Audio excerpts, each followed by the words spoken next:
would like to welcome our panelists onto the screen, into the room. Hi, Harry, Matt, Zarina. Hello. Welcome. Hi. Hi. So we have here with us Harry Waters, who is an ELT teacher, teacher trainer, and creator of the site Renewable English. We also have Matt Hayes, PhD student with a focus on global citizenship education, as well as MD of Lean Library. Hey, Matt. And we have Zarina Zuban, scientist by training, ELT teacher and teacher trainer with special interest in sustainability and diversity, equity, and inclusion. Hi, Zarina. So welcome to these four amazing panelists. If we were in a room together, I would say, please join me in welcoming them. But I see that you're very active in the chat. So yes, even if it's just through the chat, join me in welcoming them. So I've told you what the goal is for today. I also want you to know that we're going to make time for your questions. There's a Q&A chat that you can pop your questions into when you have them. And we may weave them in through the panel, but we might leave them towards the end. So we'll definitely stop our discussion, our conversation in time for Will to come back on screen and ask us some of the questions that you've put into the chat. So please do, as we're going, include your questions. So the way we're going to get this panel started today is diving a little bit into each of the topics that our panelists are experts on and have a special interest in. So I'd like to go ahead and start with diversity, equity, and inclusion. Zarina, would you mind, just for everybody's benefit, explaining a little bit what it means? What do these terms mean, and why are they important within ELT? Mm-hmm. Yeah, sure. In terms of diversity, as I see it, it's acknowledging the differences between people, accepting them, tolerating them, welcoming them.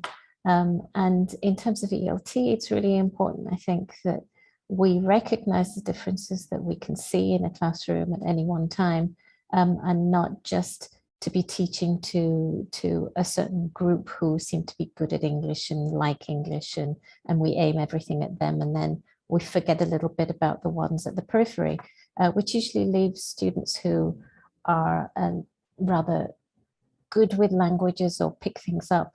They end up a little bit bored, or we end up with students who are lagging behind and haven't quite got it the first time, and somehow fall further and further back. Equity in terms of those differences, not treating everybody equally, but recognizing that some may need help in certain areas and others less so, or others in different areas. That differentiation between our students, not to feel that we're treating anyone specially, but also not treating everyone the same. And that's a clear difference between equality and equity there.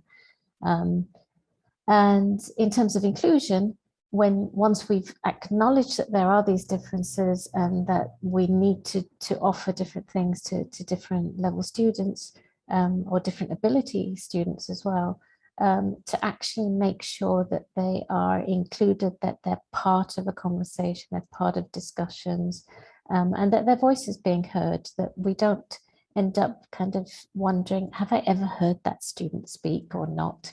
And who is that quiet person in the corner, so that we don't end up with those kind of situations.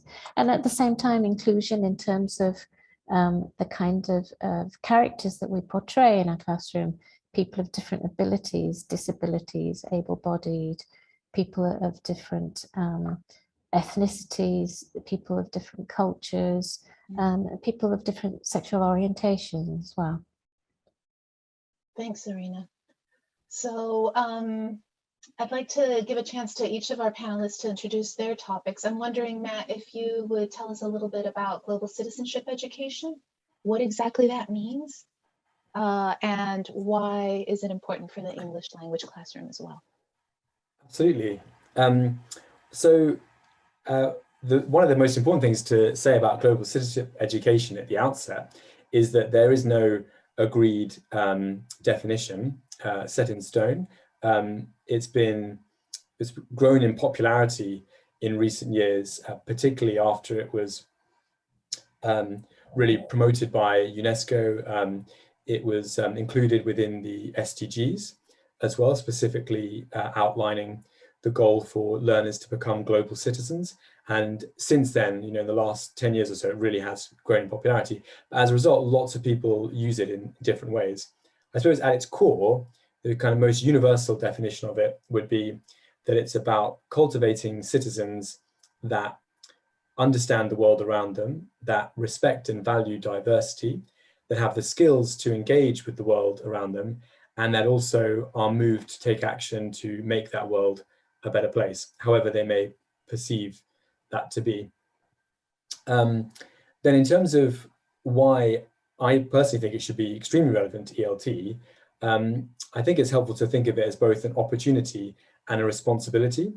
In terms of an opportunity, the English language is a fantastic context in which to develop something like global citizenship education, because there's so many opportunities to bring in rich content. But also, English language, of course, is designed for us to communicate with fellow citizens all over the world in different countries with different cultures and different contexts. So having a scheme that helps you to engage with those fellow citizens is a great opportunity, and also responsibility, because without it, the danger of English language teaching is that, coming from the Western hemisphere, where English language predominates as a native speaker language, and where much of the global education infrastructure emanates, the danger is that a very Western perspective is imposed on other parts of the world that learn the English language. Whereas global citizenship education is all about questioning aspects of the world around us exactly like that. And so it can give your students an opportunity to critically engage with something like the English language. Excellent. Thank you. So I'd like to give Harry the opportunity to tell us a little bit about what sustainability means in this context, and why should we be thinking about sustainability in ELT? Well, sustainability in general actually just means the ability to be maintained at a certain level. I think a way a lot of people have taken it now is sustainability as in environmental sustainability, which is like my area of, I won't say expertise, it's my area of enthusiasm. Let's put it that way. I wouldn't want to call myself an expert, because there are people who are far more expert than I am. But in terms of environmental sustainability, I think it's absolutely crucial. The climate crisis that we are facing is, the biggest crisis we've faced as a planet, in my opinion. This is only my opinion. Some people would argue the pandemic was one as well, but this is a continuing one that is going to go on for the rest of our lives and way beyond our lives, into our children's lives. And then, well, hopefully by their children's lives, it may have changed. So I think one of the reasons it's so important in ELT, and I'd like to link this kind of to what Matt said, is the opportunity. Now, the opportunity in the fact that English language teaching does have a truly global reach. It is unique in that respect. It's not like maths, where yes, maths is taught everywhere, but it's taught in different ways and it has a different approach. But English language teaching is everywhere. Everywhere you go, there will be people learning English. Almost everywhere. Because it is this lingua franca that everybody needs to kind of improve and better themselves. I say that in inverted commas, because it does provide more opportunities for people. And bringing the environment into these classrooms, in my opinion, is absolutely vital. Drawing people's attention to the issues that we have, but not just that, also encouraging them to try and make a difference, to try and get out there and help, but doing it not in a negative way. That is one of the big things I've noticed with ELT in the past, was the climate crisis or climate change was always dealt with in a super negative way, and it was always the doom and gloom, and completely irrelevant pictures of dying polar bears were always there. But I think what we can do is use a bit of positivity and bring it to our students to, to approach it in a different way, not be afraid of what's going to happen, but be empowered by what we can do to change it. That's a really powerful message, to look at things with positivity and how it is that we can do from little things to big. So I'm wondering, if I'm a teacher listening to this and I'm excited, probably even have some note paper or my computer ready, how do I start? Where do I start? These are big topics and could be quite scary or just too big to know. Where do I begin?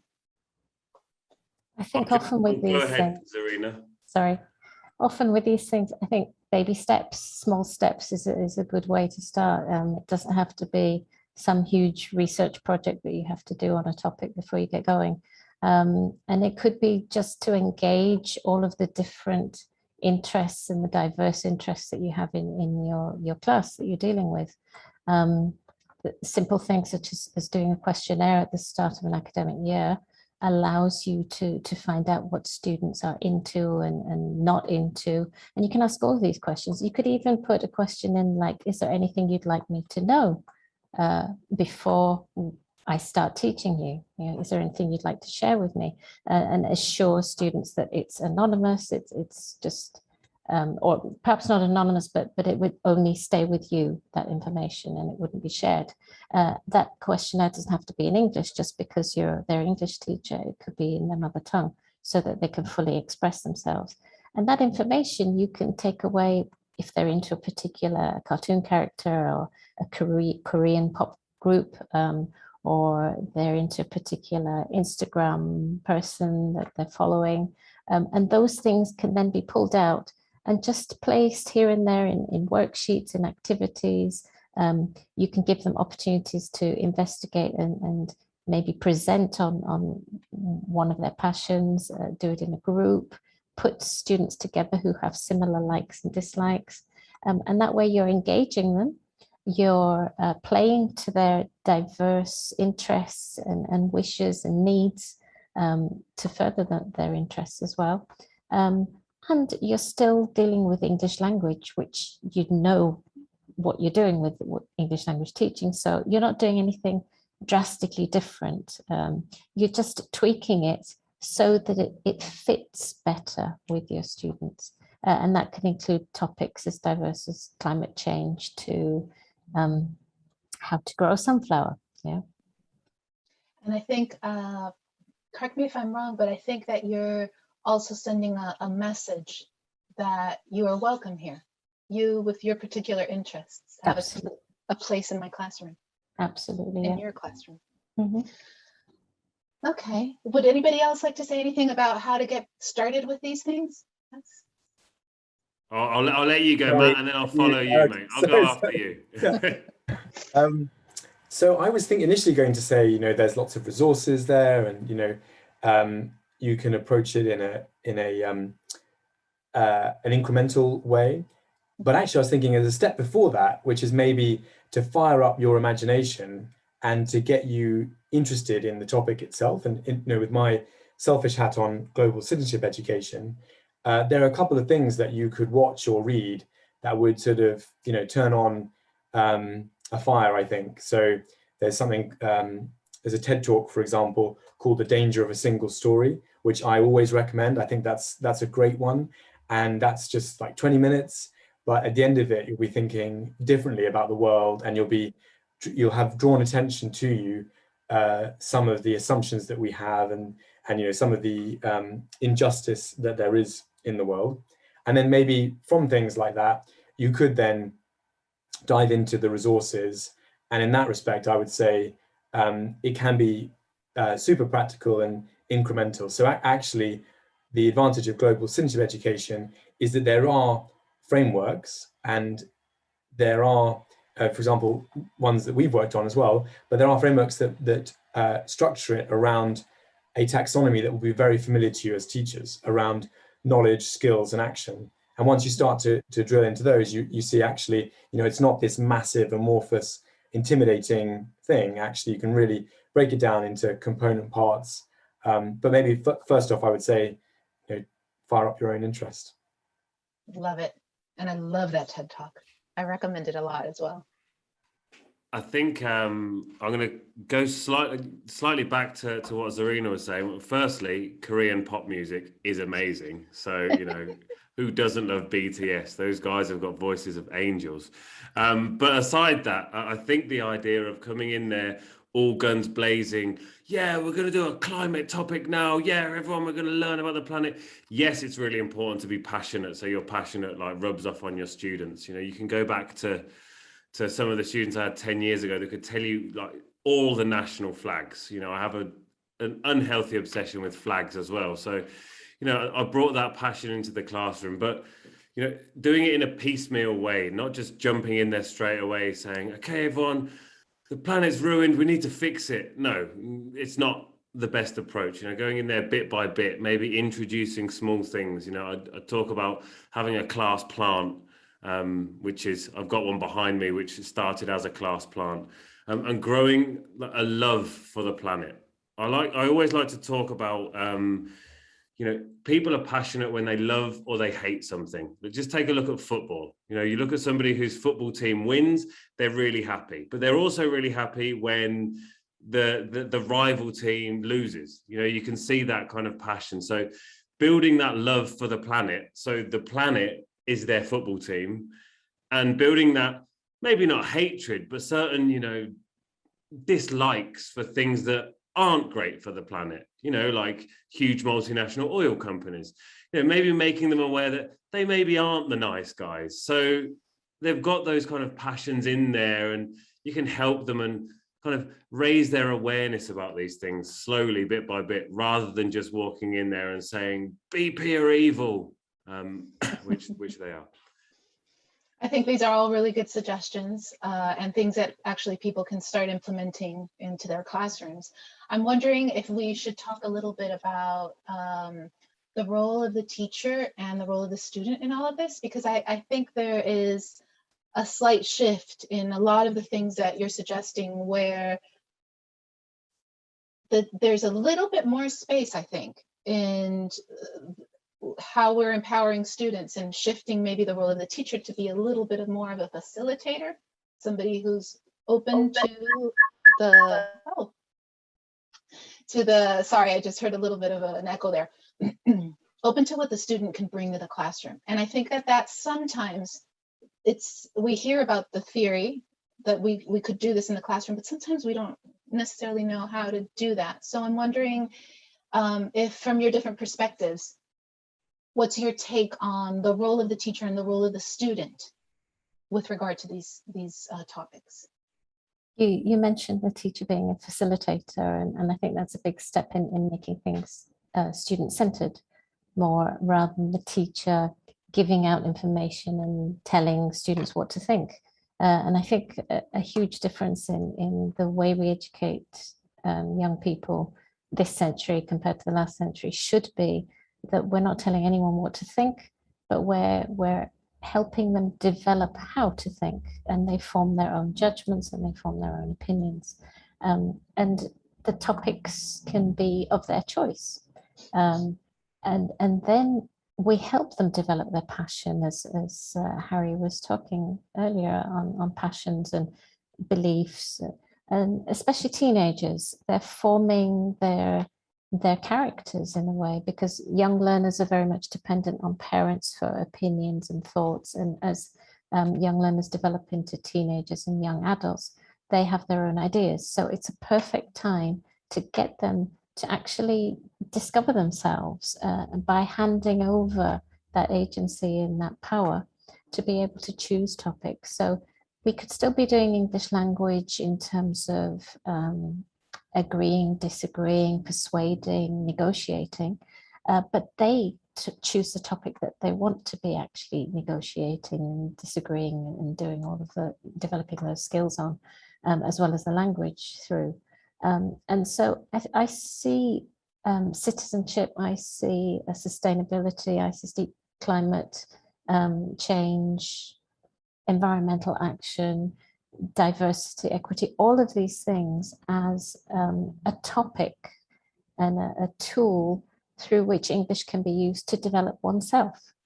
And making it more student-centered as well means that they are using the language that they need for the purpose that they want. Whether it's talking about Blackpink, the Korean group who are known for giving huge donations to charity.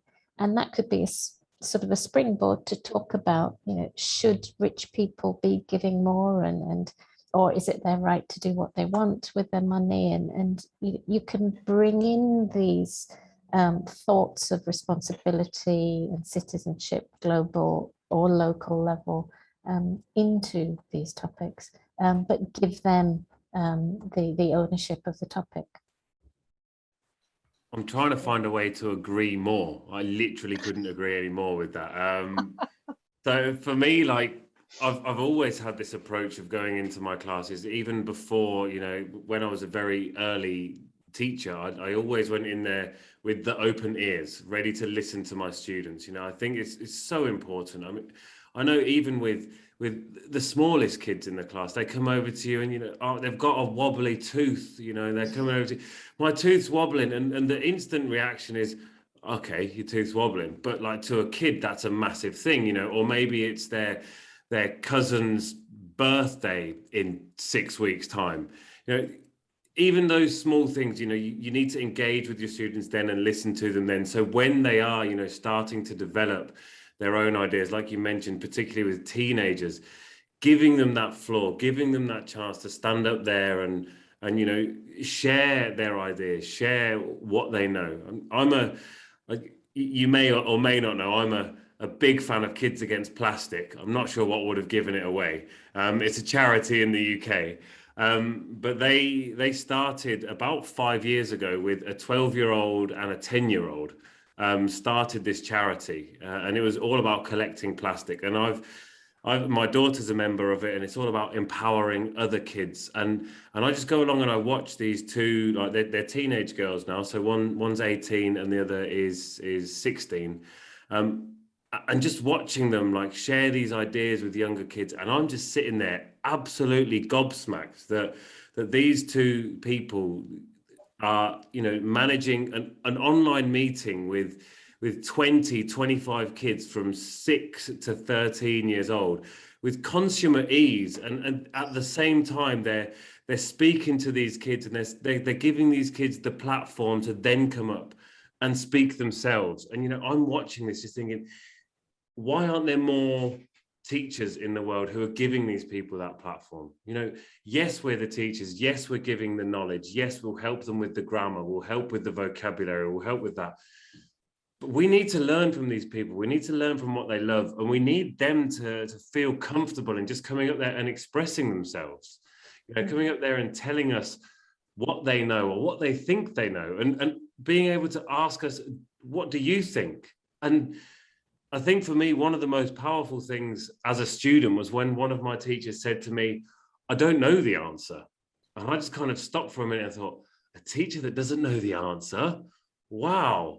And then that really, as a teacher myself now, I don't always know the answers. So if somebody asks me what it is and I don't know, I'll say openly, I don't know, but let's go and do some research. And, you know, maybe you can tell me the answer. Maybe you can find out. I don't know what you think about that, Matt. Well, again, now I'm going to agree. So I know I agree wholeheartedly with everything that you both said. And the thing I was thinking in my head when Mariela first asked the question, and you're trying to find something to add to what you said, is I was thinking about activities that I've worked on around global citizenship education, particularly around activating the sort of critical thought in students. And in that respect, the idea of guided discovery is really interesting to me. And that's where you can set up situations in which your students will encounter their own ideas and their own thinking without you leading them too much. So for example, you can present them with a photo of a woman in a burqa walking down a street, and you can say, okay, I'd like you to write what she's doing, where's she going today, what's she thinking about, what does the rest of her day look like, and then compare that to the reality and see where a potential disconnect is, and if there's been any bias from your students, so maybe stereotyping, maybe any preconceived notions. The other thing you could do is you can look at a particular news story. The particular example we looked at before was the Paris climate accords and Donald Trump walking out of them. And you can look at how different news outlets have covered them, from positive in the case of Fox News to talking about the end of America in some French newspapers, to kind of somewhere in between in the UK, and then China saying it's a sign of weakness for America. And you can ask your students to compare those, and in doing so, to start to uncover for themselves those critical views of, like, who is the author, what is their agenda, and how does this differ from one source to another. So that was any sort of practical activities I thought I could add there as well. Two things that I'm hearing, both now and in the conversations we've had earlier in the day. I feel like there's an undercurrent of self-awareness, self-reflection, like a knowledge both of the teacher of where they stand, and of maybe giving yourself a little distance between what may be happening in the classroom and where you're coming from. So an element of self-awareness. And then of critical thinking, of being able to look at any given situation, topic, text, and think why has it been written the way it's been written, who's behind it, how. And I'm wondering, what's your take on this, on the need for self-awareness, self-reflection, and critical thinking in these areas? I think it's essential if we're going to live in a digital world and not succumb to fake news. Without those skills, you're going to believe whatever comes up on the screen, and we have the responsibility to be educating the people that we work with in our classrooms to really think things through and question everything and think about the source. And so those kind of activities that Matt just described perfectly is a perfect example of creating that awareness that there are agendas out there, and what we say on social media or write on social media as students of English is just as important as what we're reading, and that kind of etiquette, social etiquette, responsibility of respecting others' opinions. They may be different, but then using evidence-based arguments to counter argue any points that we disagree with, but to do so politely. It's an important responsibility, I think, that we as educators have. Absolutely. I mean, something that really grabbed me there, what you mentioned, was with kind of the digital literacy side of things. You know, we hear about, kids know more about computers than we do. They'll be teaching us this, that, and the other.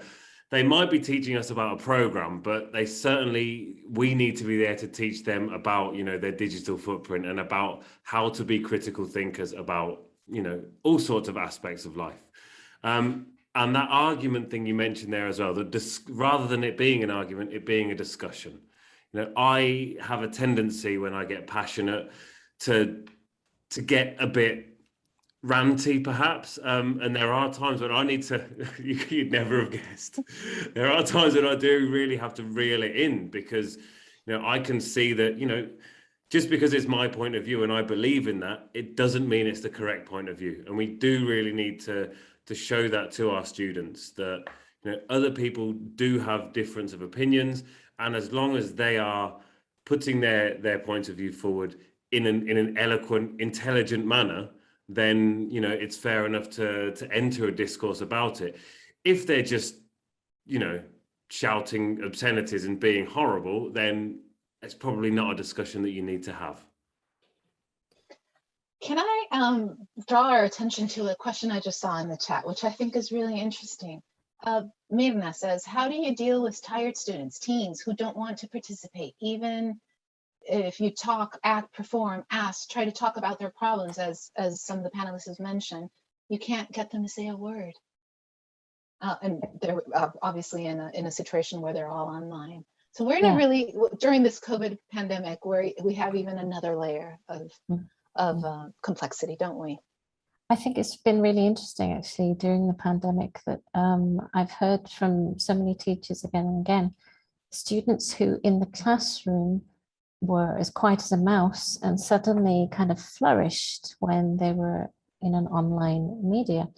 And I think that goes to show how in ELT specifically, because we're dealing with communicating and words and language, when we're doing these activities in groups and pair works and pushing for answers, and it puts students on the spot and it puts them in a difficult position. And there are students who don't want to talk in front of everyone else, who don't feel comfortable, who have social inadequacies, just very introverted.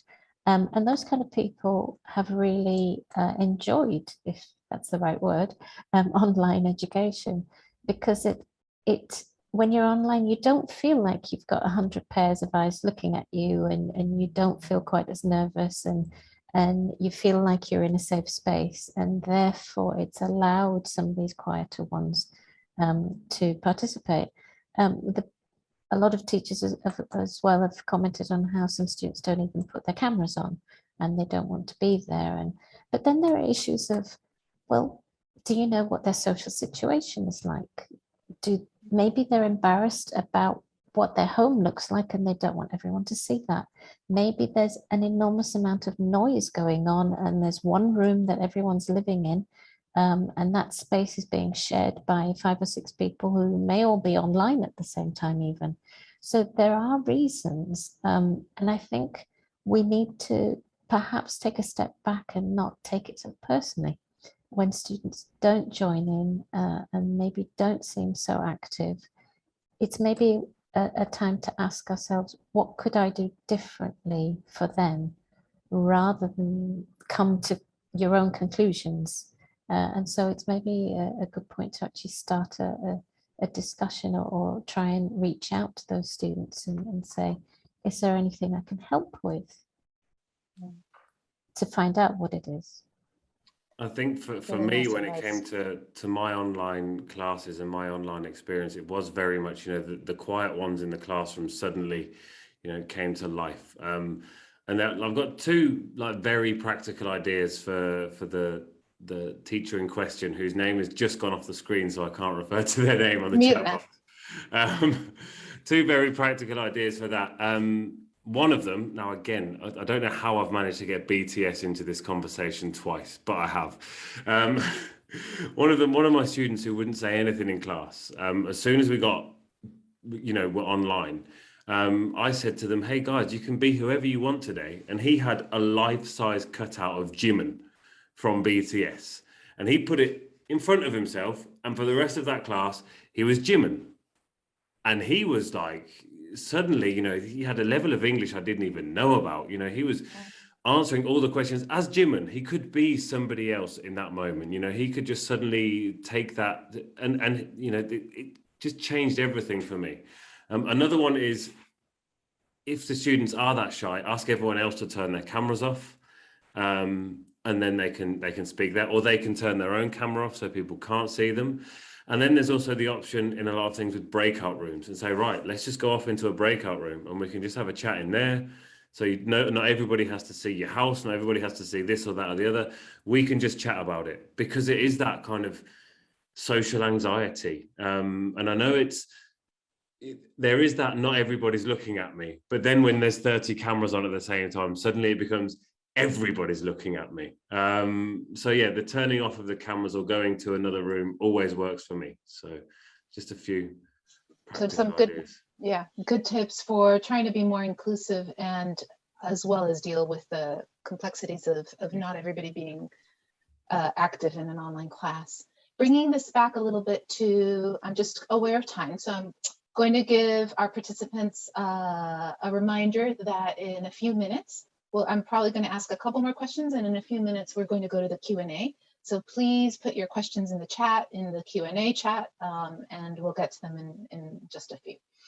I want to bring this back to the idea of the responsibility. Well, actually, I'm going to bring this back to your hopes for the future. So I know that all of you are passionately interested in these areas, and I'm wondering what you think should happen or could happen with sustainability, global citizenship education, and DEI within ELT. What would you like to be happening in the next few years? Or what do you expect to happen? Whatever you feel is more relevant to answer.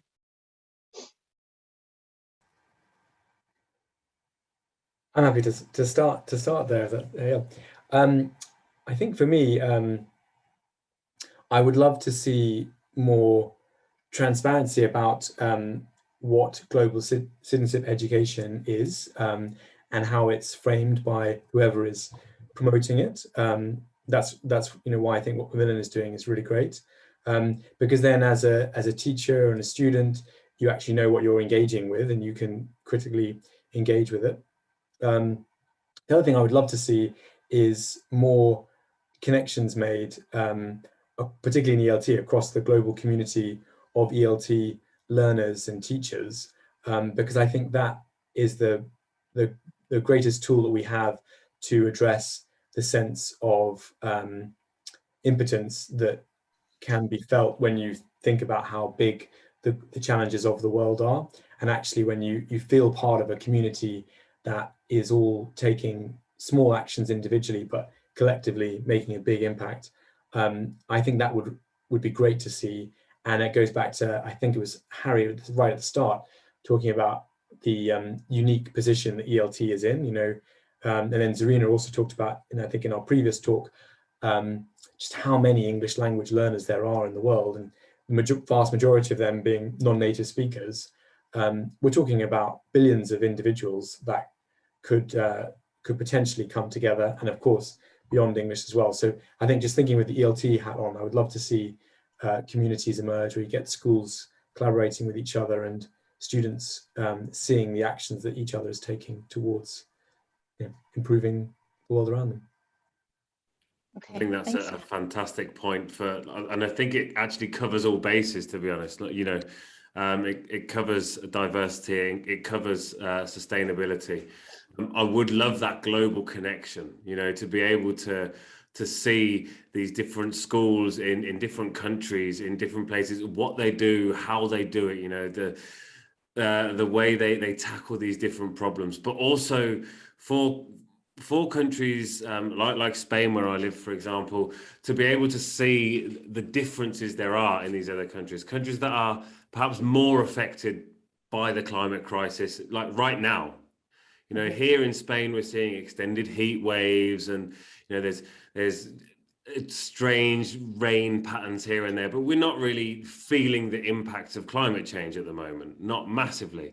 But if we looked at parts of like Assam in India and other areas where you can really see the effects right now, if there was that connection, it would be incredible. Just for people to understand the effect of what we are doing, and how our actions are affecting others, and not just our children in the future. We often talk about our children inherit the earth from us. No, we're borrowing it from them, actually. It's theirs, and what we're doing is borrowing it.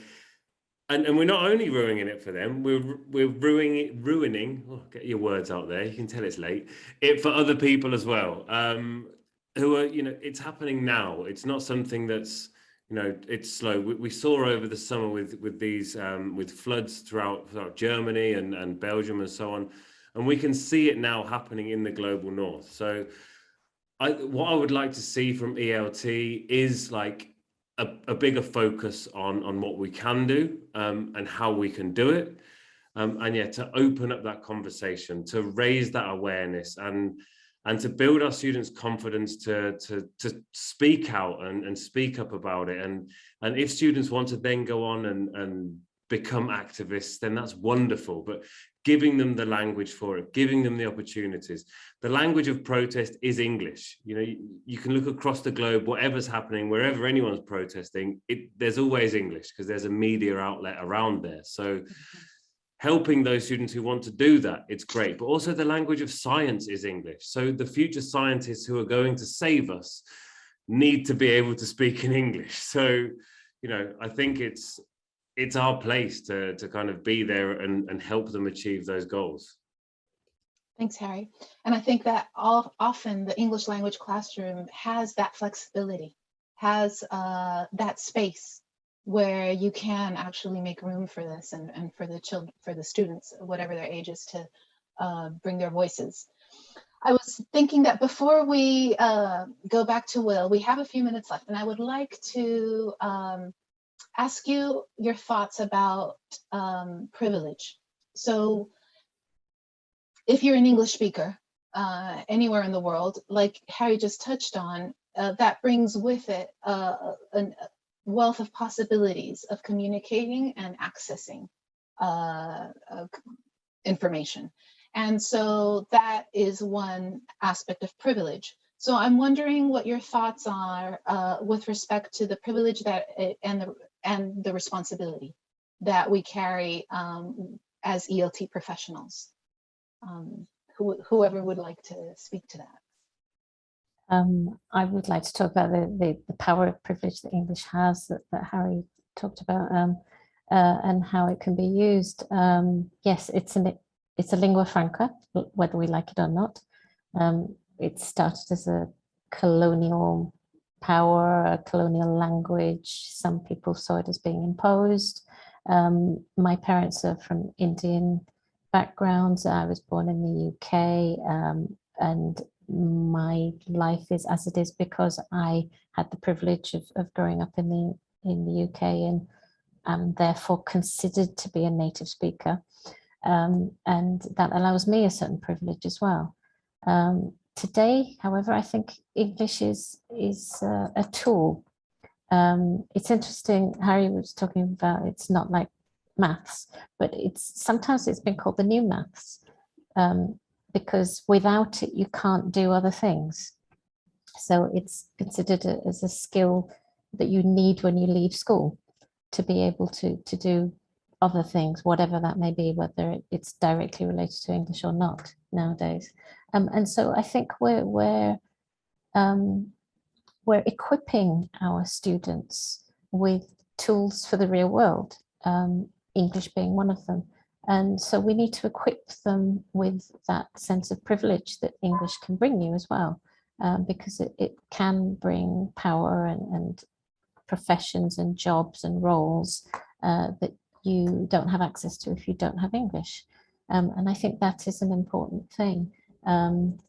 At the same time, I think the ELT world has to ensure that they reflect the real world experiences of likely students who use their publications, which to date hasn't always been that successful, if we're really honest. It's often been a Eurocentric reality that ELT books are filled with.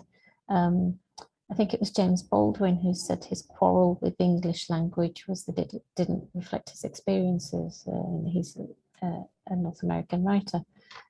Recently, we had Abdul Razak Gurna, who won the Nobel Prize for Literature.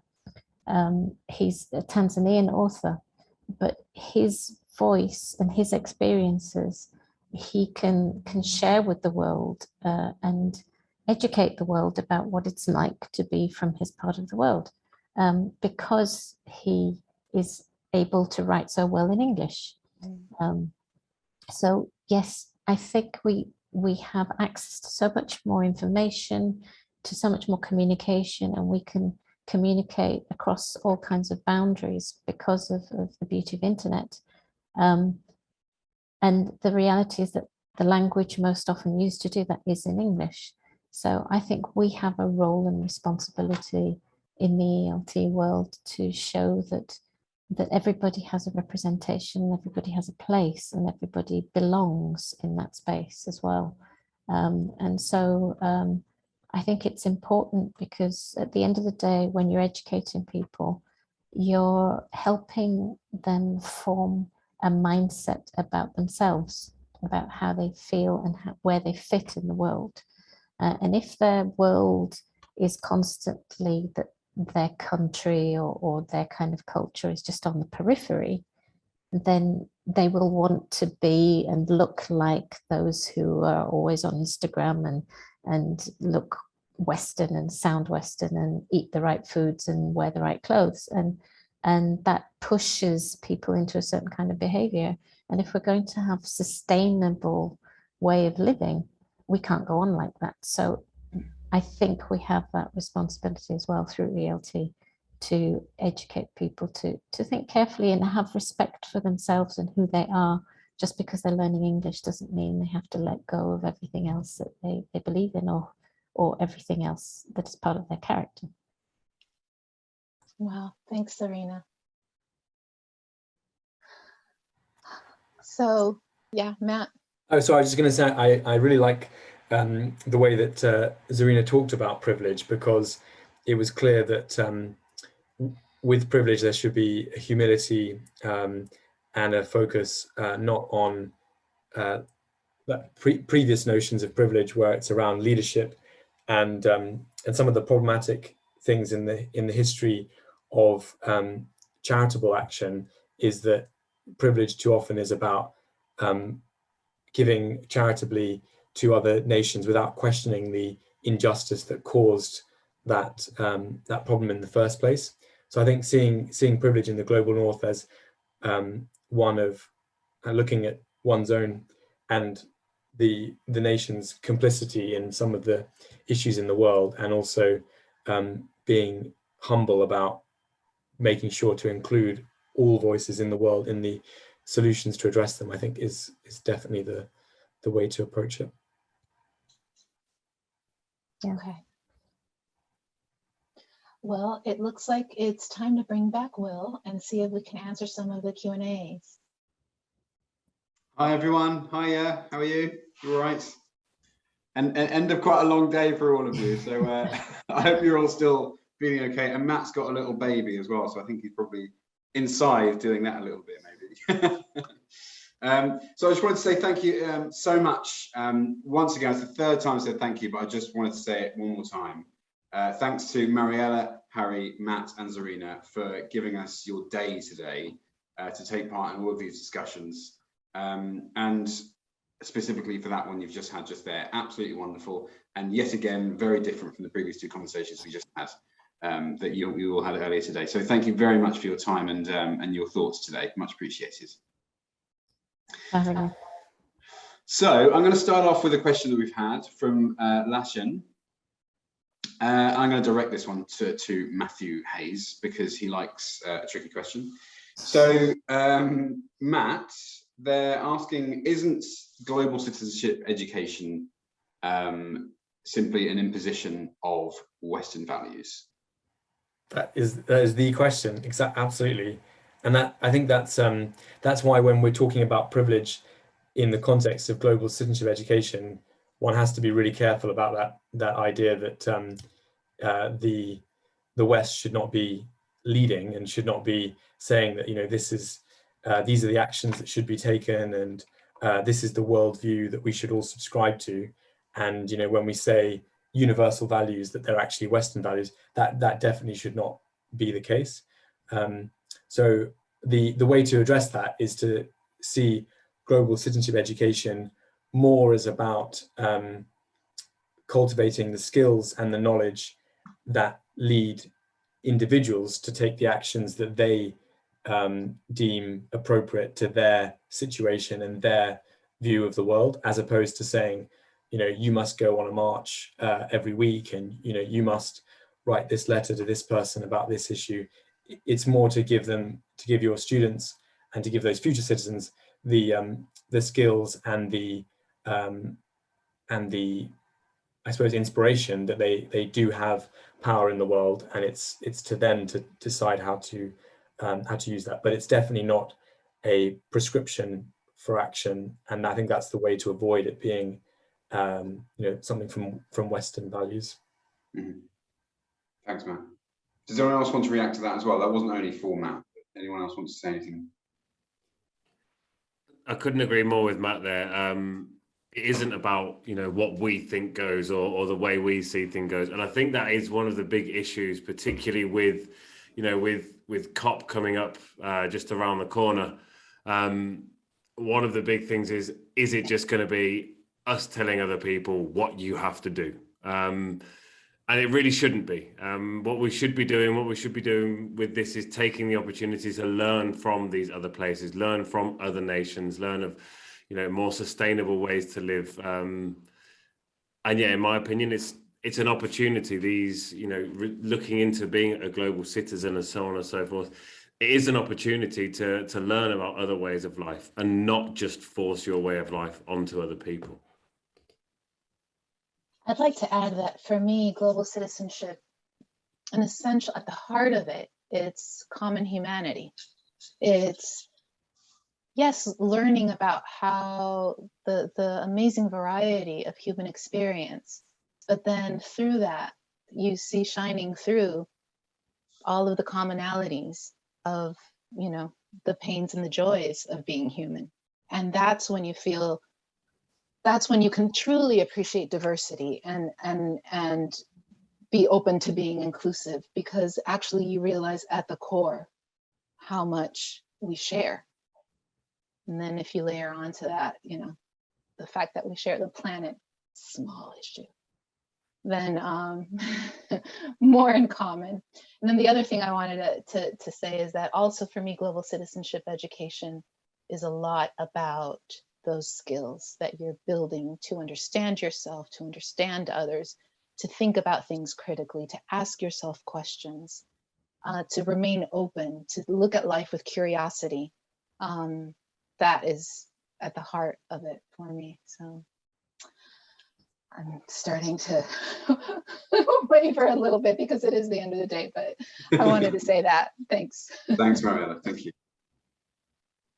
Okay, so there is Mariella's thing. Sorry, it just made me think. If you get a chance, there's this amazing video, Pale Blue Dot. I'll put it in the chat. And if you it's very inspiring in terms of the common humanity and that we are a very small planet and that there's only one planet, and actually we have a lot in common. I'll put it in the chat. Ooh, thank you. great. And I just wanted to say as well, those videos, I'm sure many of you have seen them, the videos that start with a whole bunch of people in a space, and then they say, we judge people by how they seem, by our biases, which, by the way, we have to create because that's how our brains work. We can't constantly be analyzing everything for the first time.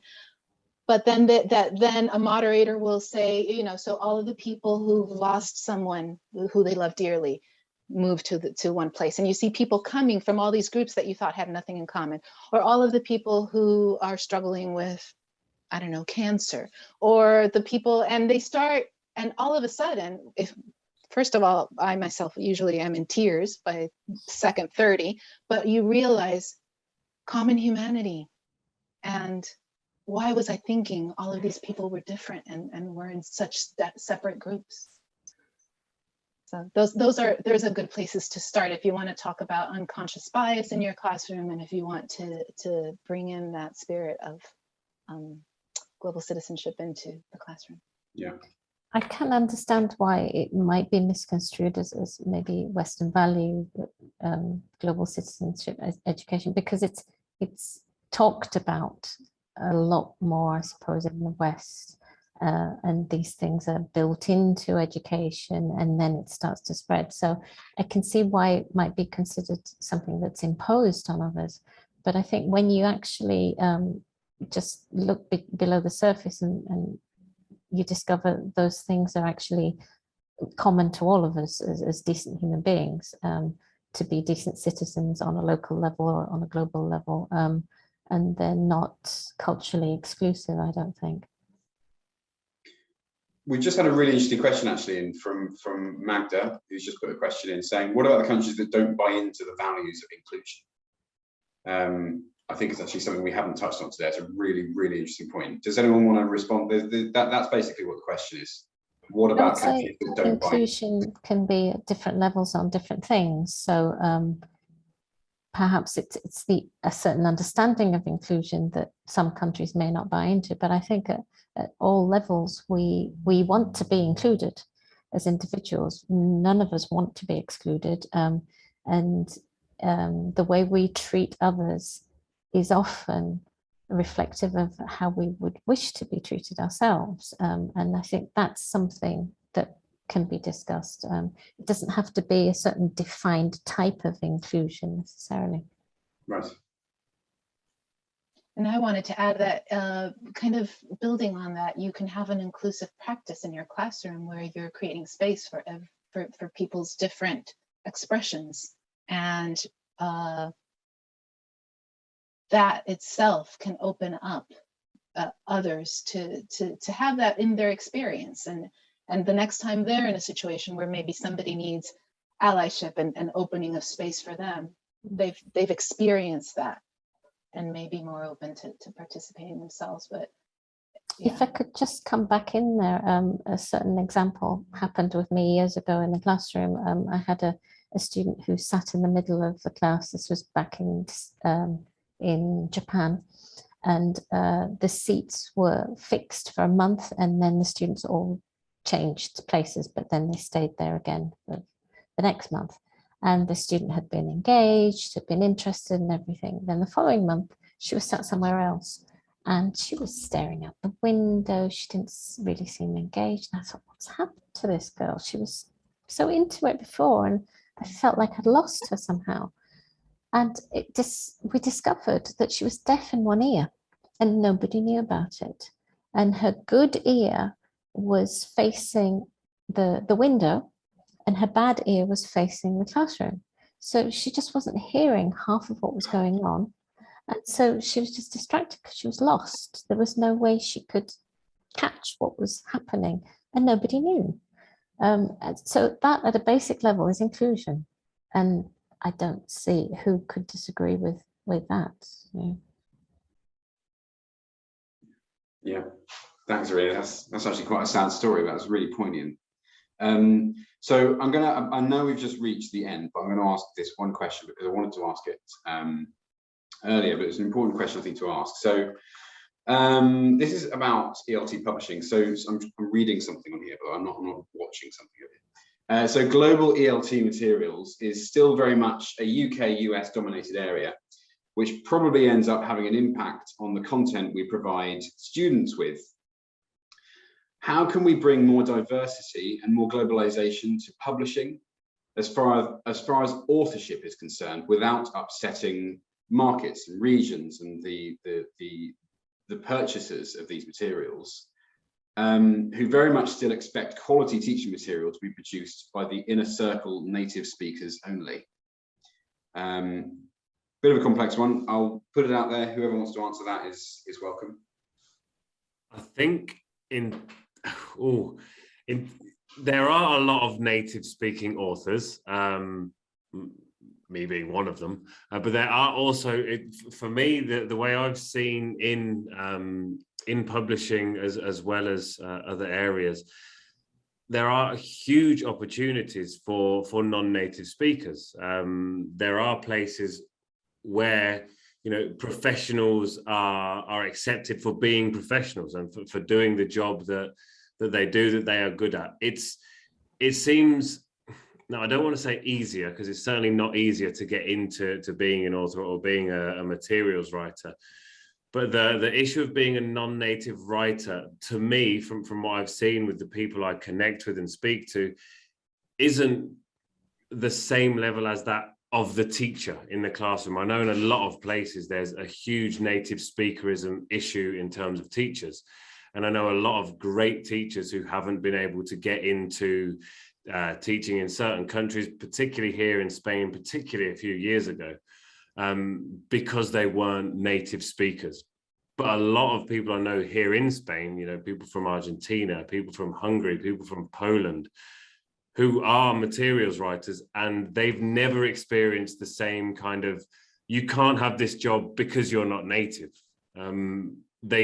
People look at their materials and go, wow, these are incredible materials. Would you like to write for us? So I think broadening that spectrum, yes, I think we need to look maybe beyond Europe. Let's look, you know, to other countries, you know, further away in the global south. Look for some great African writers. Look for some people on the subcontinent who are incredible at writing.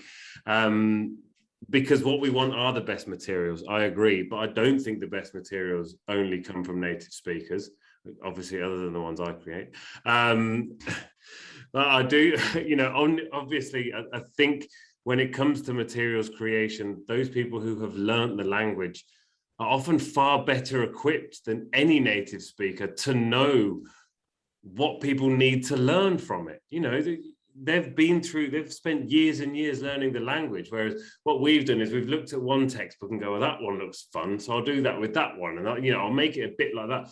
Whereas these non-native writers have gone, that didn't work for me when I was learning English, so what I'm going to tweak it, I'm going to twist it. And there are so many materials writers out there who aren't native speakers, and they are just brilliant. I'm not going to list them all now, but they are fantastic. I think it's about time we stopped actually talking about native and non-native speakers of English, to be quite frank, because that's of a different generation, a different century, I would say. It doesn't have a place in this world that we live in. Everyone talks about, you know, we're a global village and we're communicating, but when it comes down to who's writing the books, it's like, oh no, you see, it's not quite that global. Yeah, it's wrong. And I face that myself because I don't have a white Western sounding name, and when people see that I'm the person, it's like, oh, hang on, where are you from again? And I get quizzed about my origins, and I almost have to, you know, prove myself before I can even take part in some things. But not only that, if we're going to be inclusive of ideas and perspectives, it's got to be fully global. Otherwise, we're just going to put it in a different format. You know, it's like, oh, it's not really grammar translation, but when you actually look at the framework of the book, it's still kind of grammar and vocabulary based, really, but it just looks different. Well, that's what we'd be doing if we didn't make it fully global, I think. And if the majority of English speakers are non-native, which they are and have been for some years now, then the audience of ELT books are non-native speakers, obviously, but they're also non-European, the majority now. So why make everything Eurocentric? Definitely it should be outside of Europe. And if we don't, then we're not representing everyone either. And then at the same time, it's a vicious circle that we're continuing the biases that have always exist. So there's got to be input from all angles, I would say. And if you want to represent everyone and give everyone a voice without making something, I don't know, from India seem exotic, or, you know, something from Japan be about sushi, you really want to open up topics and discussions, then yeah, it's got to be fully global.